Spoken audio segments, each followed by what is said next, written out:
A pesar de que muchas personas en el día de hoy consideran que la enseñanza bíblica acerca del infierno no es más que un mito anticuado, muchos continúan valiéndose de esta imagen cuando quieren referirse a algo violento o aterrador. Durante la Segunda Guerra Mundial, la división comandada por el general Patton, la primera unidad americana que entró en Berlín, fue llamada el infierno sobre ruedas por los destrozos que causó. En diciembre del año 1990, cerca de Chattanooga, Tennessee, se produjo un tremendo accidente en el que chocaron 75 vehículos en cadena, dejando un saldo de 15 muertos y 186 heridos. Un bombero describió la escena como un infierno de 5 kilómetros. La primera noche de bombardeos sobre Bagdad, probablemente muchos recordarán esto, en la guerra en el Golfo Pérsico en el año 1991, el corresponsal de CNN, Bernard Shaw, comentó a los televidentes: esto es como estar en medio del infierno. Esta palabra transmite una imagen aterradora, aunque curiosamente también se usa en ciertos contextos para referirse a cosas positivas o emocionantes. Cuando Saddam Hussein anunció en 1990 la liberación de todos los extranjeros que habían sido retenidos en Irak luego de la invasión de Kuwait, uno de los rehenes llamó por teléfono a su esposa en Gran Bretaña para saber si ella había oído la noticia. Ella le respondió: sí, por aquí se ha montado un auténtico infierno, refiriéndose a una euforia de alegría. Y esta misma semana leí en un periódico local la noticia de que se ha desatado una batalla infernal en el béisbol de Grandes Ligas por el premio del jugador más valioso. Es obvio que las personas tienen una idea del infierno que en algunos casos se acerca a lo que la Biblia enseña al respecto. Pero también es evidente que el infierno es un concepto que se ha ido evaporando gradualmente de la conciencia colectiva de la sociedad occidental. Y algunas personas piensan que la idea de una condenación eterna es una especie en extinción. A principios de los 70, John Lennon compuso una de sus canciones más famosas. Y esta canción comienza diciendo: imagínate que no existe el cielo. Es fácil si haces un intento.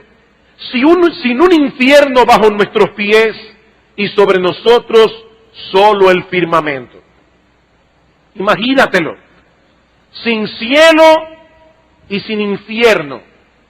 He ahí la filosofía de vida que muchos prefieren asumir, tomando a John Lennon como su profeta.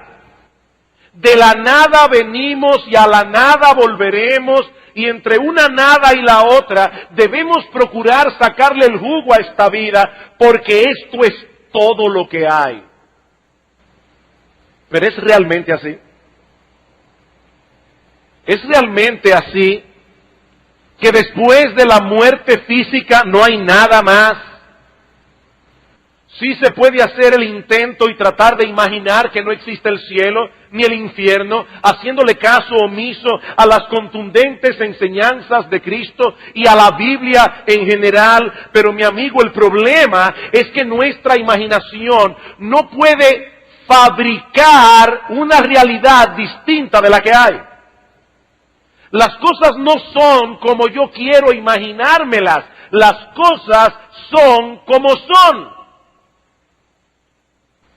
Y lo que quiero hacer en esta ocasión es echar un vistazo a lo que la palabra de Dios enseña con respecto al infierno. Porque es la única voz autoritativa que puede proveernos información veraz y segura sobre la existencia después de la muerte de aquellos que parten de este mundo enemistados con Dios, de aquellos que parten de este mundo en sus delitos y pecados. Sí, yo sé que el tema no es agradable, yo lo sé. Para mí no va a ser fácil predicarlo, para ustedes no va a ser fácil oírlo. Pero ¿qué dice la Biblia con respecto al infierno? En la mañana de hoy nos limitaremos a 4 aspectos fundamentales y el primero de todos es que el infierno es un lugar real. El infierno es un lugar real. Y digo esto porque muchas personas viven vidas tan miserables que no pueden imaginarse siquiera que existe otro infierno del que ellos han vivido aquí. En una de sus obras de teatro, el filósofo existencialista Jean-Paul Sartre pone en boca de uno de sus personajes algo que pienso y sospecho que está en la mente de mucha gente. El infierno son los demás. El infierno son los demás. Olvídense de la hoguera y el azufre, dice él. No hay más infierno que la condición miserable que otras personas nos hacen padecer en esta vida. Pero esa no es la enseñanza de la Biblia con respecto al infierno. Por más terrible que sea la existencia de algunos en este mundo caído y dañado por el pecado, la Biblia presenta el infierno como un lugar real que muchos tendrán que enfrentar después de la muerte física. El infierno no es una metáfora, el infierno no es un cuadro simbólico de nuestros sufrimientos presentes. El infierno no es, como dijo en cierta ocasión un teólogo liberal, una experiencia interna provocada por la negativa de una persona a abrirse al amor. No. En la parábola del rico y Lázaro, en Lucas 16:28, Jesús presenta a este hombre rico describiendo el infierno como este lugar de tormento. Este lugar de tormento. Y la palabra que aparece allí es la que normalmente se usa en la Biblia, en el Nuevo Testamento, para referirse a un lugar. La palabra griega topos, de donde proviene nuestra palabra topografía. De igual manera dice la Biblia de Judas en Hechos capítulo 1, versículo 25, que luego de quitarse la vida, se fue a su propio lugar. O como lo traduce alguien, se fue a donde merece estar. El infierno es un lugar real, creado por Dios. ¿Dónde se encuentra? No lo sabemos, porque la Biblia no lo revela. Durante la Edad Media era común pensar que el cielo se encontraba en algún lugar encima de nosotros y el infierno en algún lugar debajo de nosotros, pero hoy sabemos que las expresiones arriba y abajo en relación con el universo no tienen ningún sentido. No tienen ningún sentido. Lo que es arriba para nosotros es abajo para los chinos. Y viceversa. Hace unos años un periódico finlandés anunció que en la década de los 80 unos científicos rusos habían encontrado el infierno. Supuestamente perforando un pozo en Siberia, un pozo de 14.4 kilómetros de profundidad y con un aparato receptor ultrasensible, habían registrado el sonido de millones de voces humanas gritando en angustia. Si nunca han oído ese video, yo lo he visto y lo he oído.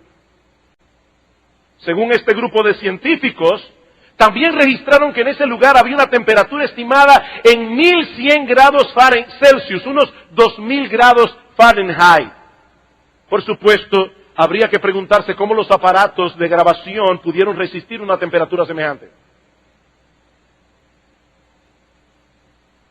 ¿Y por qué esperaron tanto tiempo para dar a conocer una noticia tan extraordinaria?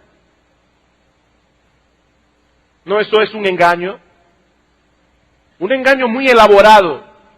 Nosotros no tenemos idea de dónde se encuentra localizado el infierno en este universo creado por Dios, pero no hay ninguna duda de que la Biblia lo presenta como un lugar real. En segundo lugar, la Biblia también enseña que el infierno es un lugar de castigo justo y terrible. La Biblia también enseña que el infierno es un lugar de castigo justo y terrible. Yo sé que aquí estoy entrando en un terreno que para muchos es odioso en extremo. El concepto de castigo en la sociedad occidental se ha convertido en un tabú. Muchas personas consideran que la idea de castigar es barbárica, primitiva, algo que no es digno de una sociedad civilizada. Y si a esto añadimos el relativismo moral que permea nuestra sociedad, entenderemos por qué esta enseñanza bíblica del juicio y del castigo resulta hoy día tan chocante. Alguien ha dicho que la creencia más fundamental en la cultura americana es que la verdad moral es relativa a cada conciencia individual. Consecuentemente, nuestra cultura no tiene problemas con un Dios de amor que nos apoya sin importar cómo vivamos, pero objeta fuertemente la idea de un Dios que castiga a las personas. Esta mentalidad caracteriza el espíritu de nuestra época. En la antigüedad, la mayoría de las personas pensaban que existía un orden moral objetivo, absoluto, al cual los hombres debían adaptarse independientemente de nuestros gustos, independientemente de nuestras preferencias personales. Ahora, yo no estoy diciendo con eso que en la antigüedad la mayoría de las personas se sometía a ese orden moral, porque no era así. Pero en la mente de muchas personas este concepto estaba tan claro como la luz del mediodía. Pero entonces llegó la ciencia moderna en el siglo XVI, irónicamente promovida en un principio por la idea de que un Dios racional había creado el universo y que había dado al hombre la capacidad de aplicar su razón para entender ese universo racional. Sepan esto, amados hermanos y amigos que están aquí de visita en esta mañana, es por la influencia de la cosmovisión cristiana que nace la ciencia moderna. Pero poco a poco comenzó a desarrollarse en el hombre moderno la mentalidad de que la ciencia era el único medio para poder conocer con certeza las cosas. Lo que no se puede probar por la ciencia no se puede conocer. Y muchos llegaron a pensar también que la ciencia podía aplicarse para transformar el orden natural a nuestra conveniencia. De manera que ya no tenemos que controlar nuestros deseos para que encajen con la realidad. No, ahora podemos transformar la realidad para que encaje con nuestros deseos. En otras palabras, ya no hay un orden moral preestablecido al que debemos someternos. No, ahora corresponde a cada individuo o a cada conglomerado social decidir lo que está bien, decidir lo que está mal. Ahora imagínense a una persona que ha comprado esta religión, porque es una religión. Imagínense a una de estas personas religiosas que ha comprado esta filosofía y que opina, por ejemplo, que el sexo fuera del matrimonio es perfectamente apropiado porque el sexo es una inclinación natural en el hombre. ¿Cómo reaccionará este individuo cuando le digamos por medio de la Biblia que algún día Dios castigará a los adúlteros y a los fornicarios? ¿Cómo reacciona este individuo? Se siente altamente ofendido, se siente abusado porque se han pisoteado sus derechos. Dios no tiene derecho a juzgarme. Pero la Biblia enseña sin lugar a dudas que el mismo Dios que estableció una ley moral que debe regir a todos los hombres por igual, estableció castigo para aquellos que violen su ley. Como sabe cualquier cuerpo judicial, una ley sin sanciones son palabras al viento. Una ley sin sanciones son palabras al viento y Dios no habla por hablar. En Mateo capítulo 26, versículo 46, el Señor Jesucristo nos dice que los impíos irán al castigo eterno, castigo eterno. Y en 2 Tesalónica capítulo 1, versículo 9, Pablo dice que los que no conocieron a Dios ni obedecieron el evangelio de nuestro Señor Jesucristo sufrirán pena de eterna perdición. Allí será el lloro y el crujir de dientes, dice el Señor. El infierno es un lugar de sufrimiento y miseria. Eso lo vemos más claramente al considerar el origen histórico de la palabra Gehenna, que es la que normalmente aparece en griego y que se traduce en español infierno. Alrededor del año 750 a.C., subió al trono de Judá un hombre impío llamado Acaz. Y una de las atrocidades que este rey idólatra cometió fue la de sacrificar a sus propios hijos al dios amonita de Moloc en el valle de los hijos de Hinnom, o valle de Hinnom, un lugar ubicado al sudoeste de Jerusalén. Este rey impío fue sucedido por su hijo Ezequías, un hombre temeroso de Dios que abolió las prácticas idolátricas de sus padres. Pero a la muerte de Ezequías le siguió su hijo Manasés, tan impío y tan idólatra como su abuelo Acá. Este volvió a edificar los altares paganos en el valle de Hinnom, donde sacrificó también a algunos de sus hijos. Manasés fue sucedido por su hijo Amón, tan impío como el padre. Y este a su vez fue sucedido por Josías, uno de los reyes más piadosos que tuvo Israel en toda su historia. Josías destruyó los altares que sus ancestros habían edificado y destinó el valle de Hinnom para ser un vertedero público donde iban a parar los desperdicios y toda la basura de Jerusalén. Más tarde este lugar fue escogido para arrojar los cuerpos de animales muertos, así como los cadáveres de los criminales que se pudrían allí o eran consumidos por el fuego, un fuego que ardía continuamente porque siempre había algo que quemar. Un escritor señala que en ese lugar las llamas nunca dejaban de arder y los gusanos nunca dejaban de comer. Los hebreos le llamaban Geben Hinnom, o en su forma abreviada Ge Hinnom, la cual pasó al idioma griego como Gehenna. Gehenna. De modo que esta palabra comunica la idea de desgracia, deshonra, pecado, culpa, desolación, castigo. Esta palabra aparece 12 veces en el Nuevo Testamento, 11 de ellas fueron pronunciadas por Cristo mismo. Y su enseñanza no deja lugar a dudas en cuanto a la terrible realidad del infierno. En Mateo 5:29 Cristo advierte del peligro de ser arrojado con todo tu cuerpo en el Gehenna, en el infierno. En Mateo capítulo 23, versículo 33, menciona a los hipócritas que no podrán escapar de la condenación del infierno. Cuando envió a los 12 discípulos a predicar el Evangelio y sabiendo de antemano que habrían de enfrentar muchas dificultades y muchas persecuciones, Cristo les dice: no temáis a los que matan el cuerpo, mas el alma no pueden matar. Temed más bien a aquel que puede destruir tu cuerpo y tu alma en el Gehenna, en el infierno. En otra ocasión se refirió al Gehenna como el lugar donde el gusano de ellos no muere y el fuego nunca se apaga. Y aunque algunas de estas descripciones son metafóricas, eso no suaviza la realidad del infierno, sino que la recrudece. Porque la realidad siempre será peor que aquello que se usa como una simple comparación. El infierno es un lugar de castigo justo y terrible.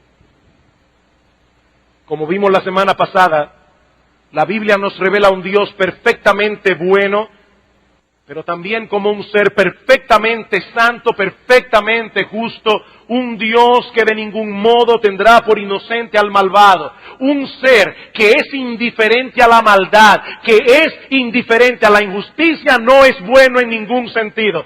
Si nuestro Dios no es un Dios justo, entonces sería el diablo.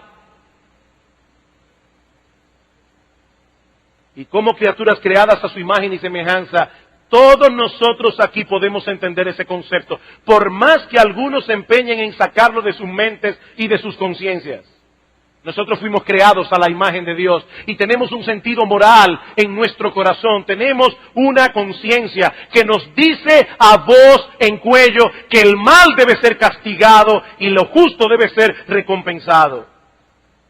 Ese es un principio elemental de justicia.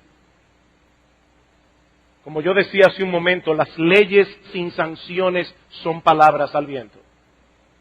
Y cuando es Dios el que castiga, ese castigo será justo, justo, absolutamente justo. El juicio de Dios, dice Pablo en Romanos 2, es según la verdad. Nadie recibirá un poco más de lo que merece, pero tampoco ni un poco menos. Es por eso que la Biblia enseña claramente que en el infierno no todos sufrirán el mismo grado de castigo. En el infierno habrá diferentes grados de castigo. Dice en Lucas capítulo 12, versículo 47, aquel siervo que conociendo la voluntad de su Señor no se preparó recibirá muchos azotes, mas el que sin conocerla hizo cosas dignas de azote, será azotado, pero poco, porque todo aquel a quien se le haya dado mucho, mucho se le demandará, y al que mucho se le haya confiado, más se le pedirá. El castigo será proporcional al conocimiento y a las oportunidades. Es a la luz de esa realidad que Cristo pronunció un juicio tan severo contra las ciudades de Betsaida, de Corazín, de Capernaum. Dice que comenzó a reconvenir a las ciudades en las cuales había hecho muchos milagros, porque no se habían arrepentido. Estas personas tuvieron a Cristo allí, predicando el Evangelio y mostrando su poder a través de milagros, y aún así no se arrepintieron. Dice Cristo, ¡ay de ti, Corazín! ¡Ay de ti, Betsaida! Porque si en Tiro y en Sidón se hubieran hecho los milagros que han sido hechos en vosotras, tiempo ha que se hubieran arrepentido en cilicio y ceniza. Por tanto os digo que en el día del juicio será más tolerable el castigo para Tiro y para Sidón que para vosotras. Tiro y Sidón eran dos ciudades reconocidas por su idolatría. Y dice el Señor, el castigo para los idólatras será más tolerable que el castigo que recibirán aquellos que conocían el mensaje del Evangelio y aún así lo pisotearon. ¡Ay de ti, Capernaum, que eres levantada hasta el cielo! Hasta el Hades serás abatida. Porque si en Sodoma se hubieran hecho los milagros que han sido hechos en ti, habrían permanecido hasta el día de hoy. Por tanto os digo que en el día del juicio será más tolerable el castigo para Sodoma, una ciudad llena de homosexuales, una ciudad llena de lesbianas. El castigo para esos homosexuales y para esas lesbianas será más tolerable que el castigo que recibirán aquellos que pisotearon el Evangelio de Jesucristo, habiéndolo conocido. Esa es la enseñanza de Cristo. Hablando a los líderes religiosos de su tiempo, hombres que tenían mucho conocimiento de la Biblia, pero lo usaban engañosamente para fines egoístas. Y Cristo les dice, ay de vosotros escribas y fariseos hipócritas, porque devoráis las casas de las viudas y como pretexto hacéis largas oraciones, por esto recibiréis mayor condenación. Mayor condenación. Todos serán castigados. El infierno es horrible para todos, pero no todos lo serán en el mismo grado. Mayores privilegios traen mayor responsabilidad. Y ya me imagino a alguien pensando, pero pastor, si esto realmente es así, me hubiera convenido más nunca haber oído el Evangelio. No, mi amigo, ese es un razonamiento totalmente equivocado. Por un lado, como yo decía hace un momento, todos serán castigados, porque la ignorancia de aquellos que nunca han oído el Evangelio es una ignorancia relativa, no absoluta. Ese es el argumento de Pablo en Romanos capítulo 1, versículos 18 en adelante. Pablo dice que aún esos paganos que nunca tuvieron en sus manos una Biblia, tales paganos conocen a Dios. ¿Cómo lo conocen? Porque las cosas hechas por Él, su eterno poder y deidad, se hacen claramente visibles por medio de las cosas hechas, de modo que no tienen excusas. Dios es un artista que quiere ser conocido y puso su firma de artista al pie de su obra. Por donde quiera que mires, verás un testimonio de la gloria de Dios. No es una ignorancia relativa, por eso no son inocentes, son culpables. Alguien se preguntaba qué va a pasar con los pobres inocentes de África que nunca han oído el Evangelio. Y R.C. Sproul responde muy sabiamente, los pobres inocentes de África no serán condenados porque Dios no castiga a los inocentes. Ahora la pregunta es, si hay algún inocente en África. Pablo dice que no. Todo hombre sabe que Dios existe. Claro que psicológicamente muchas personas se convencen de lo contrario. Pero Pablo dice, habiendo conocido a Dios, no le glorificaron como a Dios. ¿Saben qué pasa, mis amados hermanos y amigos que están aquí en esta mañana? Nadie puede vivir como si Dios no existiera. Eso es imposible. Cada vez que una persona grita airada, esto no es justo, sin saberlo, está reconociendo que existe un estándar de justicia al que todo el mundo debería someterse. Si no, esa expresión no tiene sentido. Pero ¿cómo puede existir un estándar de justicia al que todo el mundo debiera someterse sin un legislador que haya dado tal ley? No es una ignorancia relativa. Por eso serán azotados, metafóricamente hablando. Pero por otra parte, la predicación del Evangelio es el medio por excelencia que Dios usa para salvar a los pecadores. Pablo dice en Romanos capítulo 1, versículo 16, que el Evangelio es poder de Dios para salvación. Y más adelante dice que la fe viene por el oír, y el oír por la palabra de Dios. Dios ha escogido la predicación del Evangelio como el medio por excelencia para salvar a los pecadores. Por eso el castigo será más severo contra aquellos que rechazaron ese medio de gracia habiéndose expuesto a él, porque la oportunidad de escuchar el Evangelio es en realidad un enorme privilegio. Nosotros no sabemos en qué sentido algunos recibirán mayor condenación, y no tiene sentido ponerse a especular más allá de lo que la Biblia revela. Pero yo creo que nosotros podemos suponer con bastante grado de certeza que una de las cosas que agravarán el castigo de muchos en el infierno será su memoria. El recuerdo de todas las oportunidades que despreciaron.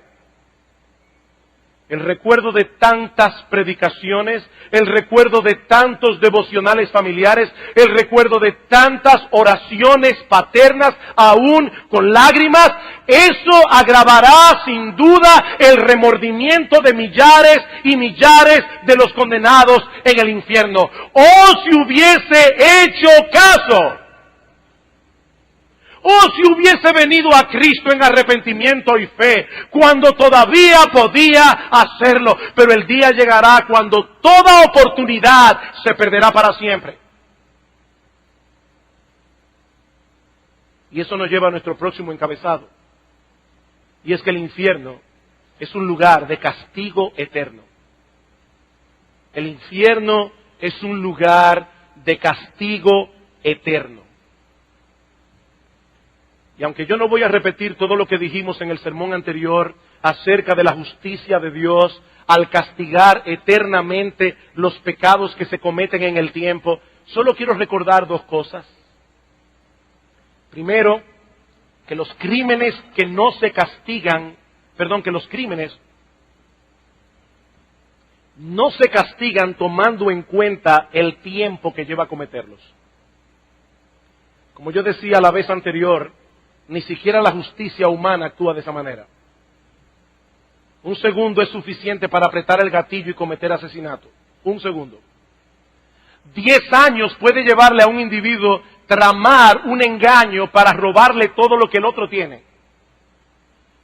Pero el crimen cometido en un segundo se va a castigar más severamente que aquel que lo cometió durante 10 años.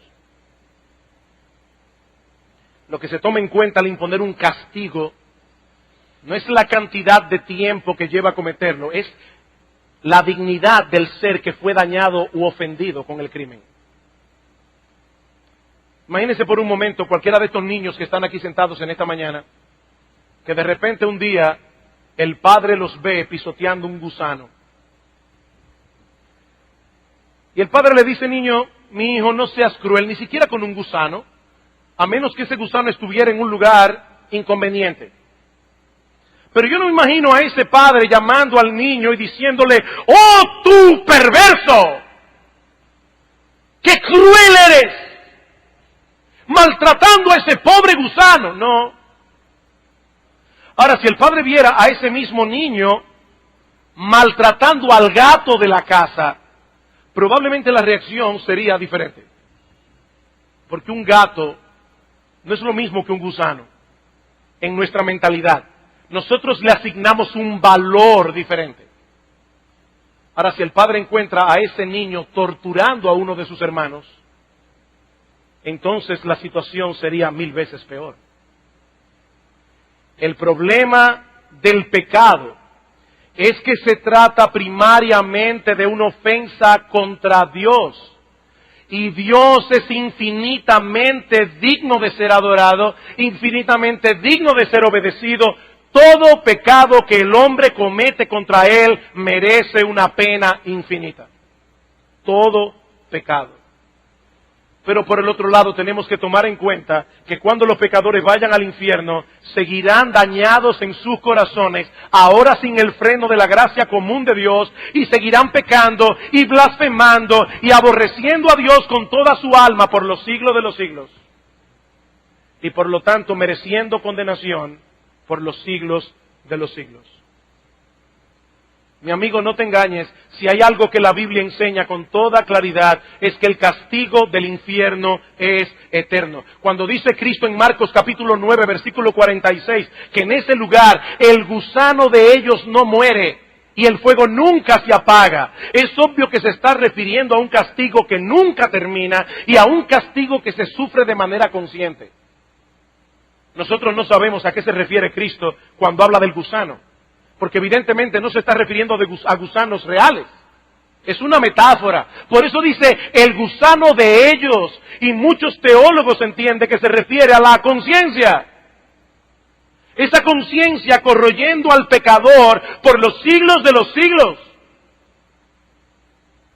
En el texto de Mateo 25:46, que ya hemos citado varias veces, Cristo dice que tanto los impíos como los justos arribarán a un destino eterno. Tanto el uno como el otro. Los primeros a un destino de condenación y castigo. Los segundos a un destino de vida y de bienaventuranza. Pero tan eterno es un destino como el otro. En el texto que leímos en 2 Tesalónica 1:9, Pablo dice, sufrirán eterna perdición. El profeta Daniel nos dice que los condenados sufrirán vergüenza y confusión perpetua. En 2 de Pedro 2:4 se habla de prisiones eternas. En el versículo 7 de Judas se habla del castigo del fuego eterno. Y en el versículo 13 de eterna oscuridad.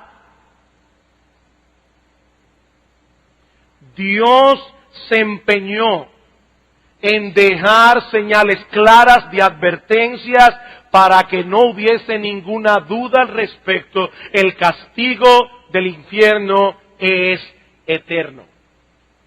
Eterno. Nosotros no podemos ni siquiera comprender ese concepto. Eternidad. Y yo le pedí al Señor en esta semana, Señor, por favor, usa el mensaje de tu palabra para clavar esa palabra en el corazón de los inconversos aquí. Eternidad, eternidad, eternidad, por los siglos de los siglos. Hablando de los condenados en Apocalipsis capítulo 14, versículo 11, dice que el humo de su tormento sube por los siglos de los siglos. La misma expresión que se usa para hablar de Dios en Apocalipsis 4:9. Dice que Dios es el que vive por los siglos de los siglos, de manera que el tormento del infierno es tan eterno como Dios mismo. Sí, yo sé que algunas sectas pseudocristianas enseñan que los pecadores serán destruidos en un instante cuando sean arrojados al infierno. Y algunos dicen que lo que sube por los siglos de los siglos es el humo. No, ese texto dice algo más. Dice, y serán atormentados, no tienen reposo de día ni de noche. No tienen reposo de día ni de noche.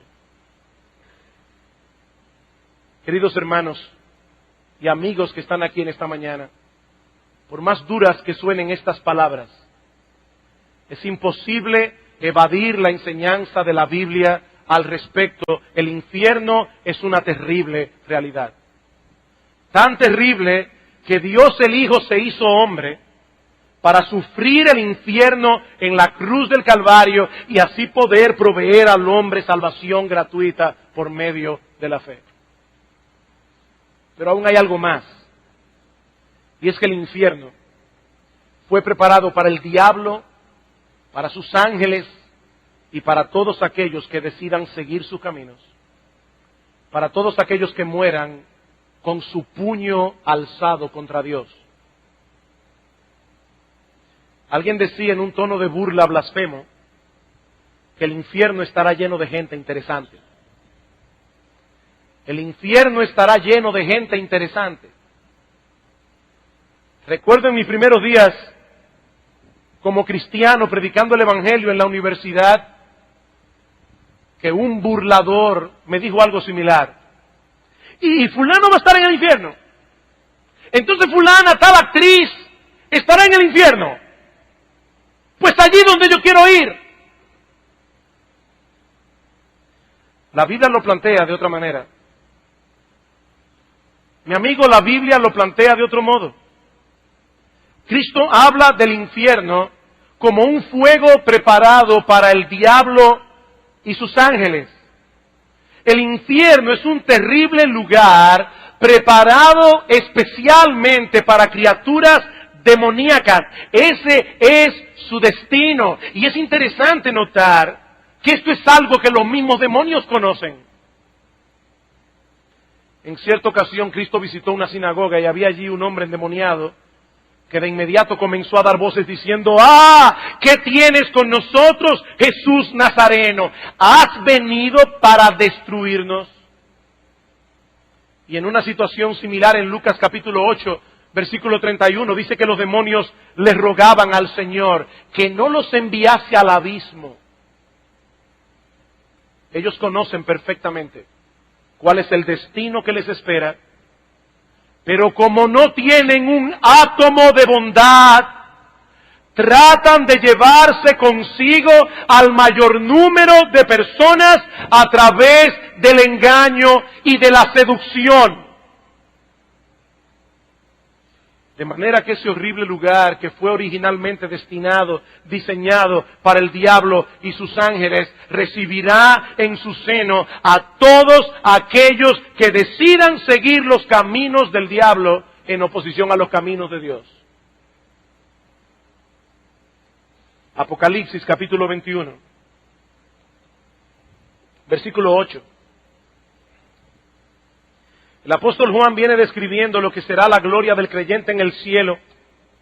Y dice en el versículo 7, el que venciere heredará todas las cosas y yo seré su Dios, él será mi hijo, pero los cobardes, los incrédulos, los abominables, los homicidas, los fornicarios, los hechiceros, los idólatras y todos los mentirosos tendrán su parte en el lago que arde con fuego y azufre, que es la muerte segunda.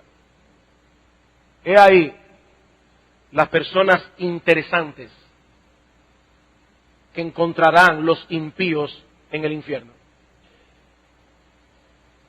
Todos los cobardes estarán allí, todos los incrédulos, todos los abominables y homicidas, todos los fornicarios, todos los hechiceros, todos los idólatras, todos los mentirosos. Y fíjense que esta profecía tan dura se encuentra precisamente en el lugar donde se habla del cielo.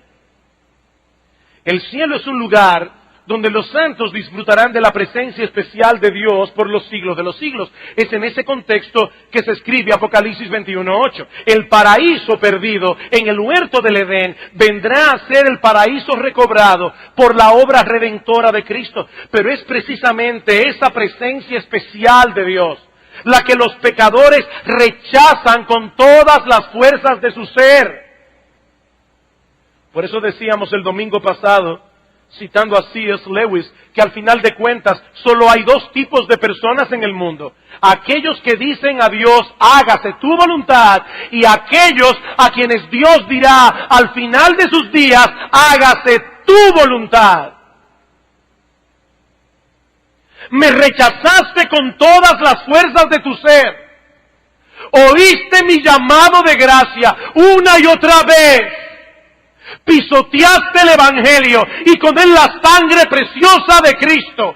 Ahora que toda oportunidad se perdió, hágase tu voluntad. Eso fue lo que quisiste. Eso es lo que recibirás por los siglos de los siglos.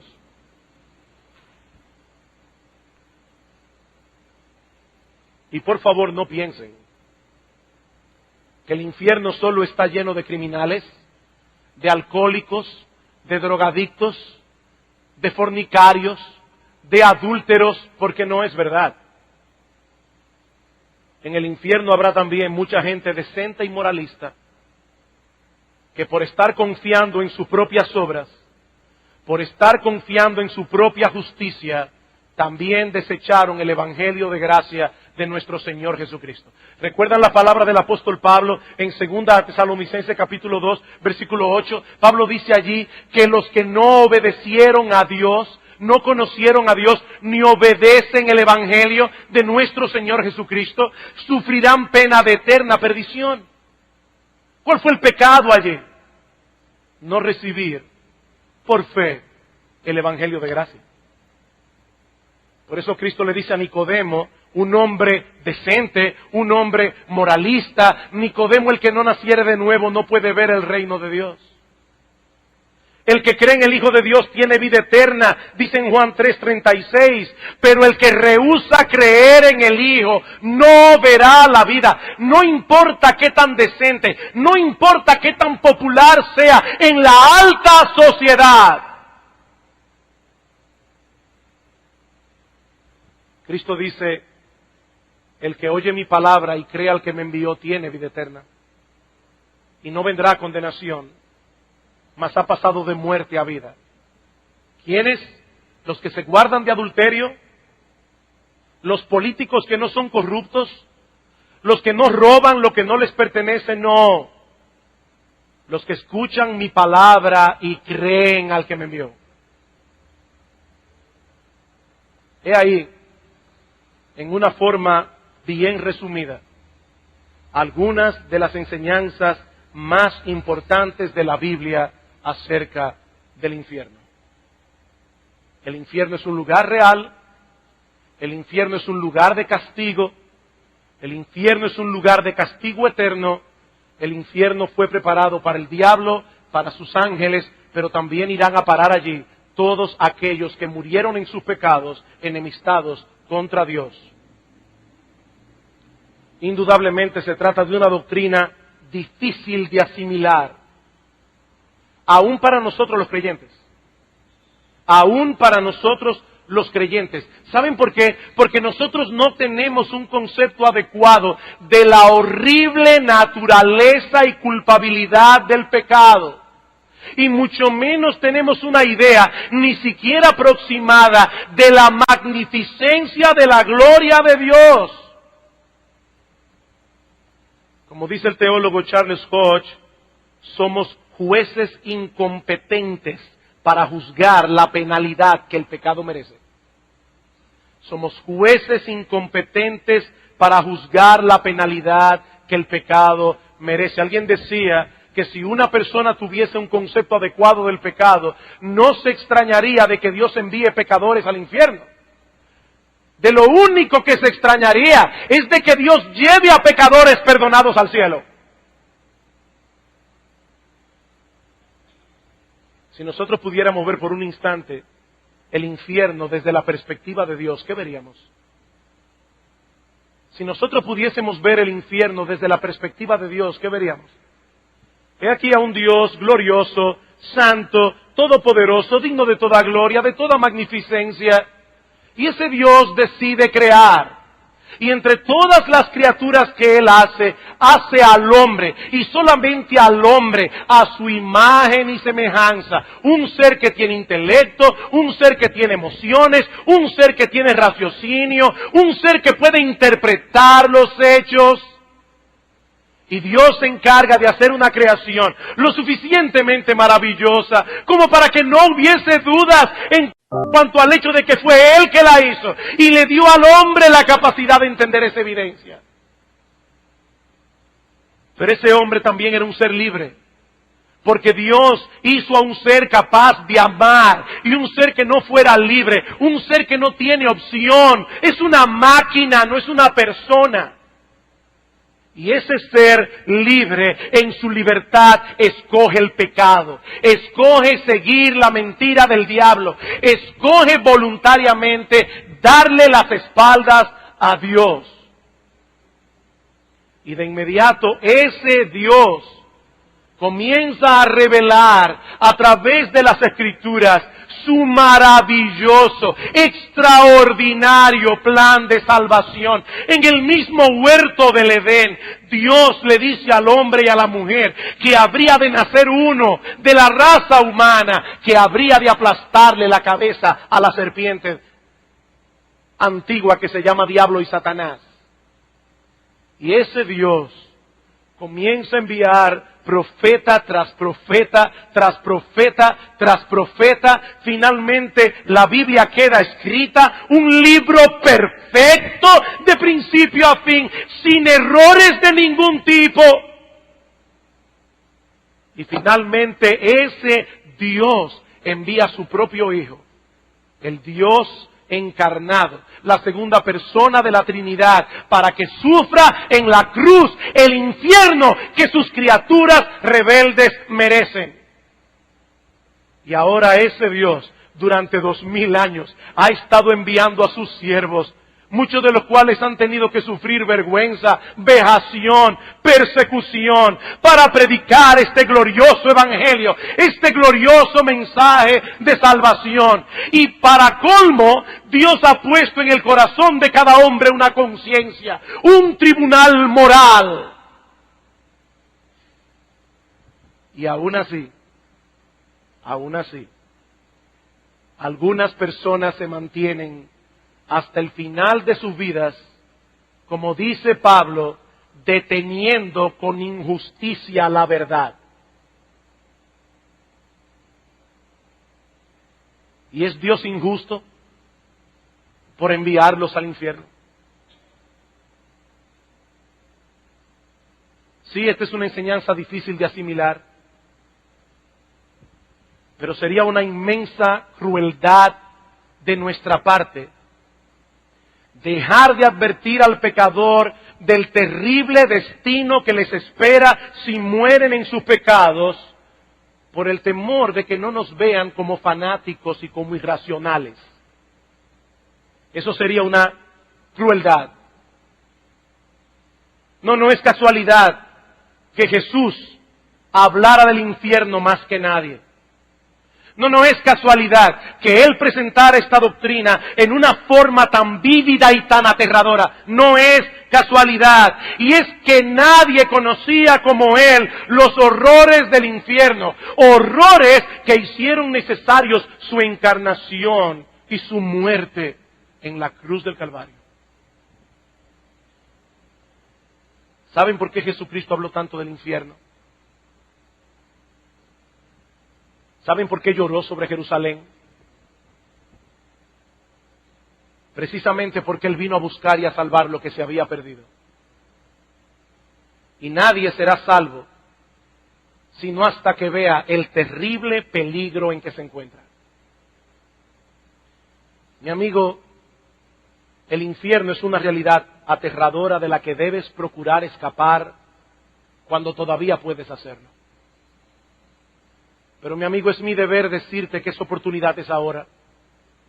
Esa oportunidad es ahora, porque ninguno de nosotros puede estar seguro de que tendremos un mañana del que podremos disponer.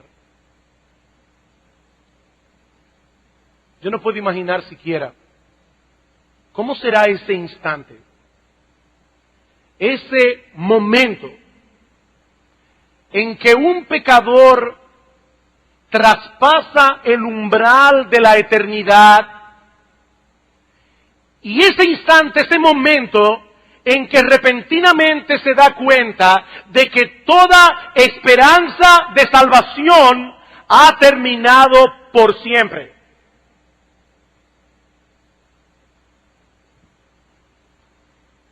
¡Qué terrible! ¡Qué terrible! Pero mi amigo, ese no tiene que ser el final de tu historia. Porque la puerta de salvación sigue abierta para ti. Dios te está dando una oportunidad. Él te trajo a este lugar. Él quería que tú escucharas este mensaje. Ah, pastor, pero ¿qué si yo no soy uno de los elegidos? Recientemente el pastor Salvador Gómez predicó acerca de eso. No, mi amigo, la Biblia no enseña en ningún lugar que los pecadores deben averiguar primero si son elegidos para venir a Cristo en arrepentimiento y fe. Más bien la Biblia proclama que todo el que venga será recibido. Todo el que venga será recibido. Todo el que venga con la disposición de confiar en Cristo y solamente en Cristo para la salvación de su alma. Todo el que a mí viene, yo no lo echo fuera. Más aún, mi amigo, la Biblia dice que la gracia de Dios está disponible para ayudarte en este momento a hacer lo que por ti mismo tú no puedes hacer. La gracia de Dios es una gran salvación. Mi amigo, tal vez en el fondo de tu corazón tú tienes miedo de conocer a Dios. Sí, hay personas que tienen un miedo psicológico al hecho de que Dios exista y tratan de imaginar que eso no es así. Pero mi amigo, yo te recuerdo una vez más que tu imaginación no puede fabricar una realidad distinta de la que hay. Leí en estos días, por una razón particular, estaba leyendo la vida de la poetisa norteamericana Emily Dickinson. Me dio tanta pena, tanta tristeza. Nadie sabe finalmente en qué condición murió esta mujer, pero ella fue criada en un hogar cristiano, ella conocía la palabra de Dios y todavía más aún, ella sabía que la palabra de Dios era verdad, pero hasta el fin de sus días no quiso reconciliarse con Dios porque no quería cederle la autoridad de su vida. Y muchos de los poemas de Emily Dickinson revelan esta lucha. Yo sé que es verdad, pero no quiero creer. ¿Sabes una cosa, mi amigo? Si esa es la condición de tu corazón, Dios tiene abundante gracia para cambiártelo, pero pídeselo a Él. Pídeselo a Él. Un hombre vino en cierta ocasión al Señor Jesucristo y Cristo le dice, tú crees, porque al que cree todo lo es posible. Y este hombre rápidamente dice, sí Señor, yo creo. Después lo pensó mejor y le dice, Señor, ayuda a mi incredulidad. Ayuda a mi incredulidad. ¿Le tienes tanto miedo al hecho de que esto sea verdad que no te atreves a pedirle a Dios que te lo muestre? ¿Es tal tu terror? Mi amigo, pídele a Dios que te transforme. Pídele a Dios que venza tu incredulidad. Pídele que destroce la dureza de tu corazón. Pídeselo a Él. Dice la Biblia que Jesucristo es un gran Salvador que puede dar a su pueblo perdón de pecados y arrepentimiento. Pídeselo a Él. Pídeselo a Él. Pero no te vayas de este lugar con la ira de Dios sobre ti. Porque mi amigo, lo cierto es, y yo estoy muy consciente de eso, que este puede ser el último sermón que yo predique en Iglesia Bíblica del Señor Jesucristo, o puede ser el último sermón que Dios te dé la oportunidad de escuchar.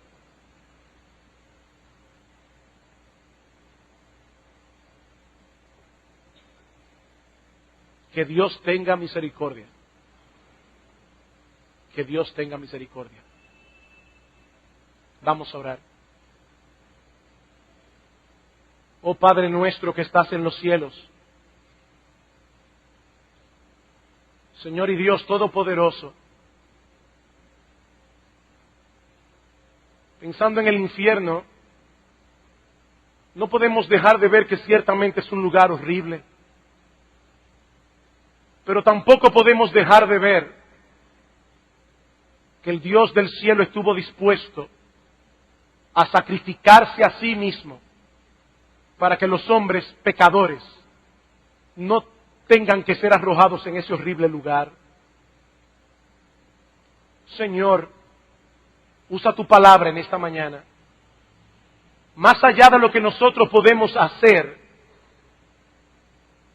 Señor, vence corazones obstinados, ablanda corazones endurecidos. Reparte abundantemente fe donde hay incredulidad, valentía donde hay cobardía. Señor, ten misericordia y salva a los pecadores. Padre, usa tu palabra en este mismo momento para que hombres, mujeres, jóvenes y niños clamen a ti en arrepentimiento y fe. Señor, ten misericordia